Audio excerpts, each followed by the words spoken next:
Hello everyone, I'm Jeremy Geckner with the Front Row Movie Reviews, and this is your latest episode of Front Row News. This is where we take the biggest stories in the entire week from the world of movies and break them all down for you as fast as we can. So we had a big week of news, so let's get right into it right off the bat. Let's kick it off with all of the superheroes. It was revealed this week that Justice League's runtime is going to be just a little over 2 hours at 123 minutes. Now this has some people freaking out that a movie this epic and this anticipated should probably be more in the 2.5 hour range, but quite personally, I don't give a rip as long as it's a damn good movie. So if you can do that in 2 hours, more power to you, Warner Brothers. It was also revealed this week by director James Mangold that he is currently at work on a spin-off from Logan centered around the X-23 character in that film. And quite frankly, that was an amazing character, a great performance there, and I would love to see just a few more adventures from that particular character in that particular world. It was also revealed this week that the head honchos over at Marvel are looking at Star Wars Rogue One actor Ben Mendelsohn to play a villain role in Captain Marvel. I'm telling you right now, if you can get that guy to play one of the villains in an MCU film,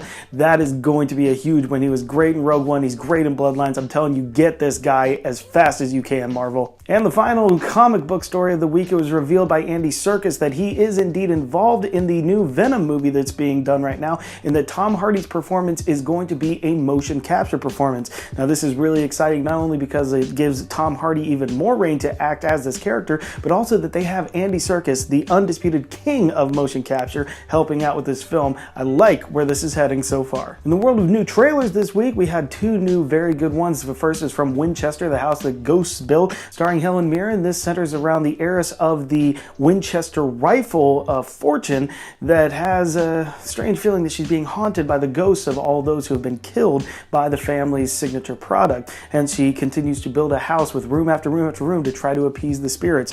This stars also Jason Clarke, and I gotta tell you, it feels very creepy. This might actually be one of my most anticipated of next year. But taking the cake for the trailers last week for me was the first trailer for Phantom Thread. This is Paul Thomas Anderson's new film about the fashion industry in the 1950s in England. And why is this exciting? Well, apparently this is going to be the last on-screen performance from Daniel Day-Lewis, as he has officially retired from acting. And anytime you have one of the greatest actors of all time with their farewell performance, you know you're getting me to the theater. Let's hope that this is worthy of the man. A couple of other quick stories that hit the news wires this week. It was revealed that a Judy Garland biopic about her last few concerts in London was underway, and that Renee Zellweger would be taking up the role of Garland. I don't know how I feel about that. Her singing was fine in Chicago, but not to the level of Judy Garland. But she is also a very good actress and hasn't had a lot done lately, so maybe this will be a nice big comeback for her and she'll take it as seriously as it needs to. It was also revealed this week by the director of Pacific Rim Uprising that there may be a future in which those films can cross over with the Godzilla King Kong universe currently being built over at Universal. That sounds like a really interesting idea. Both of them play in the same kind of kaiju sandbox, so who knows, maybe that'll happen. Probably won't, but maybe it will. In closing out, we got our first look at Christian Bale and Amy Adams in the upcoming biopic about Dick and Liz Cheney. I gotta tell you, they look really good here. Christian Bale disappears into whatever role he is, and it looks like he's doing it again, and Amy Adams has always been one of my favorites.